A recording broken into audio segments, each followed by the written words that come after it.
विकास आघाडीचं सरकार पाडलं, गद्दारी करून सरकार स्थापन केलं आणि जे चित्रविचित्र आता त्यांचे सगळे सोबती एकत्र घेण्याचं त्यांचं काम चालू आहे ते पाहिल्यानंतर जनता वाट पाहते। भाजपनं टीका केलेली आहे की हा ठगोंका मेला आहे, ठगोंका मेला आहे अशी टीका केली आहे। हेच आहे ना, आता त्यांच्याकडचे जे ठग आहेत त्यांच्यावरच्या सगळ्या केसेस मागे घेतले जात आहेत। त्यांचं बिंग फुटल्यानंतर आता निवडणूक रोख्यांचं बिंग फुटल्यानंतर केजरीवालना अटक झाली, कारण त्याच्यामध्ये सगळ्यात मोठा लाभार्थी हा भाजप आहे आणि तो कसा लाभार्थी आहे त्यांनी अनेक आता हे बिंग फुटले। अनेक अशा कंपन्या आहेत की एक तर त्यांच्यावरती धाडी टाकल्या गेल्या, त्याच्यानंतर त्यांना निवडणूक रोखे मिळाले नाही, तर रोखे मिळाल्यानंतर त्यांना कॉन्ट्रॅक्ट मिळालेले आहे। हे बिंग फुटल्यानंतर लक्ष विचलित करण्यासाठी केजरीवालना अटक करण्यात आलेली आहे। पण एवढं सगळं असूनही महाविकास आघाडीत समन्वय दिसत नाहीये। महायुतीत तरी कुठे दिसतोय? महायुतीमध्ये समन्वय नाही म्हणून महाविकास आघाडीत समन्वय ठेवायचा नाही का? माझं काय म्हणणं आहे की तुम्ही एकतर्फी प्रश्न विचारण्यामध्ये काय अर्थ नाही आहे। निवडणूक म्हटल्यानंतर शिवसेना भाजपा युतीमध्ये सुद्धा सुरुवातीच्या काळामध्ये ह्या एक थोडं जागा वाटपाच्या आधी हे प्रकार व्हायचे, पण ज्या पद्धतीने आता हे महायुती आघाडीचं फॉर्मेशन झाले म्हणजे एक असा गोंडस शब्द होता नैसर्गिक काय म्हणायचं त्याला, गठबंधन। आता महायुतीमध्ये आहे ते किती त्याला नैसर्गिक म्हणायचं का? हे कोणतं आहे म्हणजे सगळ्या भ्रष्टाचारानं सोबत घेऊन तुमची युती तुम्ही पुढे नेते, हे नैसर्गिक आहे का? म्हणजे भ्रष्टाचार तुमचा नैसर्गिक गुणधर्म आहे का? तर त्याच्यामुळे पहिलं त्यांच्यामध्ये वाटेल त्याला घेऊन जी युती करतायत तर त्यांचा ताळमेळ बघा। महाविकास आघाडीचं उत्तम चाललेलं आहे, ते ठीक आहे। बीजेपीच्या ट्विटर हँडलवरून जे ठगोका मेला असं आजच्या रॅलीचं वर्णन आहे, त्यात आपल्याला इंडिया आघाडीतले बरेचसे नेत्यांचे चेहरे बघायला मिळतात, पण एक चेहरा दिसत नाही, तो म्हणजे शरद पवारांचा। काय अजूनही काही नाही, मला नाही वाटत। मुळामध्ये ही सगळी या एजन्सीच्या भाडोत्री असतात, तुम्हाला कल्पना आहे। त्यांच्या विचाराने मी काही दोष देत नाही, त्यांना जसं वरनं आदेश येतात तसं ते करतात। बीजेपीची आता एक केविलवाणी धडपड सुरू आहे। खरे ठग कोण आहेत हे निवडणूक रोख्यांचं भांडं फुटल्यानंतर लोकांच्या समोर आलेलं आहे आणि ठगोंका मेळा म्हणजे तुम्ही एक फोटो दिसत नाही आहे, उलटं त्याच्यामध्ये हे सगळे भाजपाचे फोटो दिसले पाहिजेत, कारण ठग ते आहेत। त्याच्यामुळे ठगोंका मेळा हा त्यांच्याकडे आणि राष्ट्रवादी काँग्रेसमधले सगळे मुख्य ठग हे त्यांच्याकडे गेल्यामुळे त्यांचा पक्ष आता मोकळा झाला। अजित पवार हे ठग होते, हसन मुश्रीफ ठग होते, प्रफुल्ल पटेल ठग होते आणि हे आम्ही म्हणत नाही किंवा उद्धवजी म्हणत नाही, त्यांनीच म्हटलेलं आहे। हे नरेंद्र मोदी प्रधानमंत्री सांगत होते, हे सगळे ठग त्यांनी तिथे घेतल्यामुळे कदाचित राष्ट्रवादी ठग उरले नसतील, त्यांचं काहीतरी गफलत झाली असेल। पण ठग त्यांनी होते, सगळे ठग त्यांनी घेतल्यामुळे आता आम्ही सुद्धा ठगमुक्त झालेलो आहोत। पण भूकंप मुक्त झाला रॅलीच्या निमित्तानं आलेला आहात, पण अजूनही महाविकास आघाडीत काही जागांवरून पेच आहे। पेच नाहीये, ऐका राहुल गांधी खरगे नाही, काही आवश्यकता नाहीये। मी तुम्हाला म्हटलं तसं की आमची जेव्हा भारतीय जनता पक्षाबरोबर युती होती किंवा असायची त्याही वेळेला एक शेवटच्या क्षणापर्यंत जागा वाटपामध्ये थोडी मी असंच म्हणेन की खेचाखेच ही व्हायची, मात्र एकदा ते शिक्कामोर्तब झाल्यानंतर सगळेजण एकत्रितपणाने एकजिन्सीपणाने काम करायचे। महाविकास आघाडीमध्ये सुद्धा आमची बोलणी 2-3 महिने झाल्यानंतर हे सगळं झालेलं आहे। त्यांनी पण आता ते समजून घेतल्यासारखं आहे आणि जिंकायच्या ईर्षेने आम्ही लढतो आहोत। फडणवीसांनी एक आवाहन केलं आहे, फडणवीसांनी जागा वाटपाचं तुम्ही सातत्याने सांगत होता, राऊत साहेब पण सांगायचे, मात्र सांगलीमध्ये तुमचा एकही आमदार नाही, संघटन नाही, अशा परिस्थितीमध्ये तुम्ही आता मला असं आहे की या विषयावर मी आता काही बोलणार नाही, कारण काय आहे की ते आम्ही स्थानिक पातळीवरती बोललेलो आहोत आणि मला वाटतं तुमचे स्थानिक पातळीवरती सुद्धा प्रतिनिधी आहेत, त्यांच्याकडनं आलेल्या बातम्या तुमच्याकडे आलेल्या असतील, तर आता मला त्या ह्याच्यामध्ये जायचं नाही, कारण तो विषय झालाय, संपलाय आता। सर, देवेंद्र फडणवीसांनी सूचना केली आहे की मी राहुल गांधीसाठी संपूर्ण थिएटर बुक करतो, त्यांनी वीर सावरकर पाहावा। मी देवेंद्र फडणवीसांचं पूर्ण जाण्या येण्याचा खर्च करतो, हॉटेलचा खर्च करतो, त्यांनी मणिपूरमध्ये जाऊन यावं आणि लडाखमध्ये जाऊन यावं, मी खर्च करायला तयार आहे।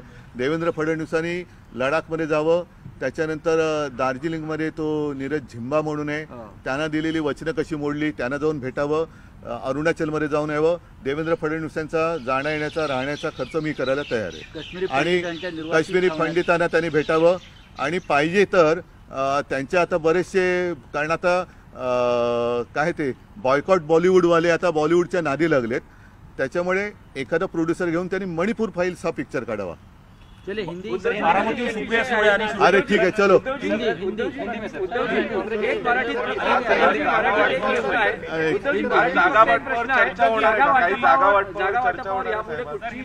चर्चा होणार आहे ती आता 2029 ला होईल. सर हिंदी में कर लेते हैं हिंदी में कर लीजिए. थांबा जरा हिंदी में रामलीला मैदान में इंडिया गठबंधन की रैली हो रही है और जिस वक्त रैली हो रही है उससे पहले बीजेपी ने एक प्रेस कॉन्फ्रेंस की है. उन्होंने कहा है कि ये लोकतंत्र बचाओ रैली नहीं है, परिवारवाद बचाओ रैली है. आपका क्या कहना है? देखो परिवार का मतलब ही वो नहीं समझे. परिवार जैसे सिर्फ मेरा परिवार करके कुछ होता नहीं. परिवार की जिम्मेदारी लेने की बात होती है. परिवार की जिम्मेदारी लो. मेरा परिवार, जैसे मैंने कहा, मैं जब मुख्यमंत्री था और उस वक्त काम करते हुए कोरोना की आपत्ति आई थी तो मैंने एक संकल्पना दी थी, मेरा परिवार मेरी जिम्मेदारी. तो सिर्फ मेरा परिवार. अरे आपके परिवार में सिर्फ कुर्सी और आप है. तो परिवारवाद अभी उनके पास कोई मुद्दे नहीं रहे.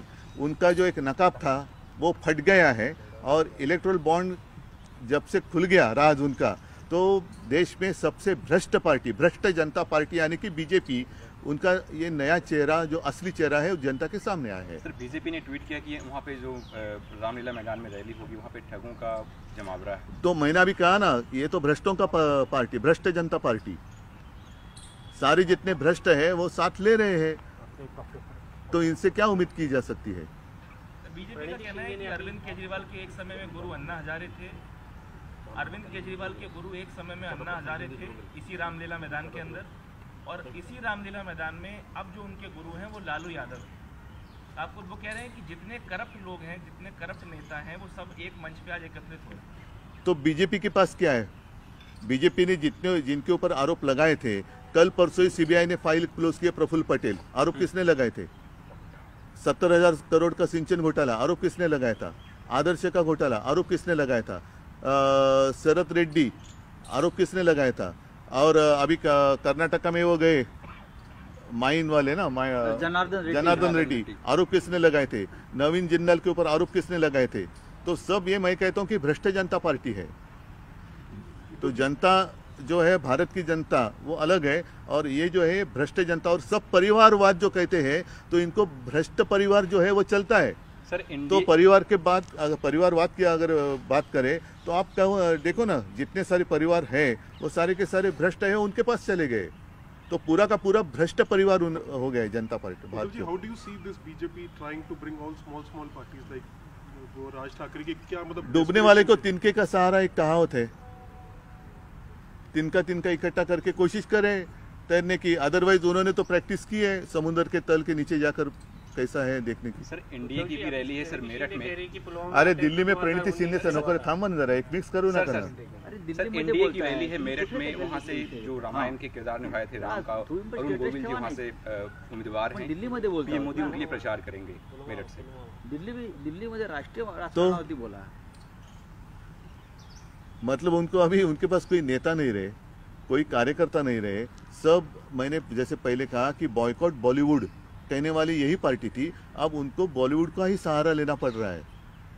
ये एक बदकिस्मती है उस पार्टी की. मुझे दुख है, क्योंकि वो जो भारतीय जनता पार्टी थी अटल जी के समय की, वो एक विचारों की राह पर चलती थी. एक राह थी उनकी, कुछ सोच थी. तो अब वो सोच नहीं रही. जितने भी करप्ट लोग हैं उनको ले लो. जैसे मैंने अभी कहा कि वो जनार्दन रेड्डी, या अभी शायद मैं नाम गलत ले सकता हूँ, लेकिन इतना मुझे ये नहीं है और ध्यान में रखने लायक भी नहीं है वो नाम. सारे भ्रष्ट लोगों को साथ में लेकर, जिनको भ्रष्ट इन्होंने कहा था, भ्रष्ट तो इन्होंने ही कहा था, तो वो सारे लोग उनके मंच पे हैं. साहेब तुम्ही बाहेर कुठे सभा घ्यायला जाणार आहात इंडियाच्या प्रचारासाठी, महाराष्ट्राच्या बाहेर? बघू, अजून तशी काय हे झालेली नाही चर्चा, पण आवश्यकता असली तर जाईन. पण मला नाही वाटत, सगळे नेते मजबूत आहेत प्रत्येक प्रदेशात. सीट शेयरिंग है, all seats have been finalized. कुछ रिपोर्ट्स आ रही थी कि कुछ मुंबई की सीट्स पे शिवसेना और कांग्रेस में कुछ नहीं है. और हमने पिछले 2-3 महीने लगातार हमारी चर्चा चल रही थी, और अभी मैंने जैसे कहा कि एक आखिरी पल तक कोशिश की जाती है हर पार्टी से. और स्वाभाविक है, सबको लगता है कि मेरी पार्टी आगे बढ़नी चाहिए, वो मानता हूँ, लेकिन जब चुनाव जीतने की संभावना अगर हम सोचते हैं तो उस वक्त वो निर्णय लेना पड़ता है, और इसलिए हमने सोच समझकर हमने उम्मीदवार की लिस्ट डिक्लेयर की है, और जो 2-5 है वो आने वाले 1-2 दिन में डिक्लेयर करेंगे। कल प्रफुल्ल पटेल जी को क्लीन चिट दी गई क्योंकि उन पर काफी सारे घोटाले के आरोप थे। तो जो जिन्होंने आरोप लगाए थे उन्होंने प्रफुल्ल पटेल की माफी मांगनी चाहिए, और मनमोहन सरकार की, और मनमोहन जी की, क्योंकि उन्होंने जिन्होंने आरोप लगाए वो असलियत में वही दोषी है। काँग्रेसचे नेते चलो मैत्रीपूर्ण चलो, हाँ लढतीबद्दल बोलतात. चला ठीक, थँक्यू. चलो, थँक्यू.